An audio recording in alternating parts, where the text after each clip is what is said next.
My husband disappeared for 3 days. I thought he was cheating until the police called me. I have been married to my husband Daniel for 8 years. We met in college, built our lives slowly, and settled into what I thought was a peaceful routine. No drama, no secrets, no warning signs. That's why when he didn't come home on a Thursday night, I wasn't immediately worried. Daniel worked late sometimes. He was dependable to a fault, always texted if he was running behind, always answered calls. So when my message at 9:30 p.m. went unanswered, I assumed his phone battery died.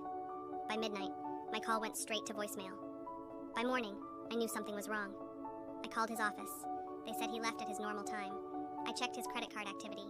Nothing. No gas, no food, no hotel. I spent the entire day alternating between panic and denial. That night, I reported him missing. The officer asked standard questions: mental health, recent arguments, financial trouble. I said no to all of it. Then he asked something strange. "Does your husband ever use another name?" I laughed. "No." The officer wrote something down anyway. On the second day, they found Daniel's car.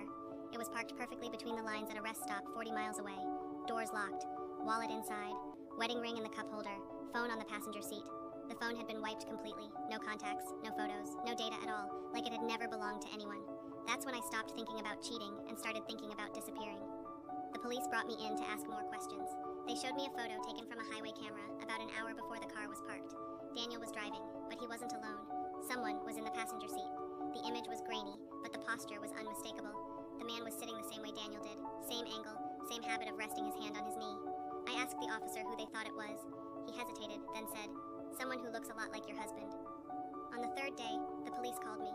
They said Daniel had been found, alive. He was at a hospital in a nearby city. He'd walked in confused, dehydrated, and carrying identification that wasn't his. When I arrived, I almost collapsed. He looked exactly the same. Same face, same voice, same scar above his eyebrow. But something was off. He hugged me, but it felt rehearsed. He called me Han, which he never does. And when I asked him what happened, he paused too long before answering. He said he couldn't remember the last few days. The hospital paperwork listed his blood type. It was wrong. I told myself it was a clerical error, until a nurse quietly pulled me aside and asked how long my husband had been left-handed. Daniel has always been right-handed. That night, I went home alone. I searched the house. Behind the breaker panel in the garage, I found a sealed envelope labeled in Daniel's handwriting. If you're reading this, it means I didn't make it back. Inside were copies of documents, birth certificates, IDs, 2 names, same date of birth, same parents, and a handwritten note. "He lives my life better than I do." I confronted Daniel the next morning. He didn't deny it. He told me he was an identical twin. He said his brother, Lucas, was unstable and had been missing for years, that he must have resurfaced and tried to take his place. He cried. He begged me to believe him.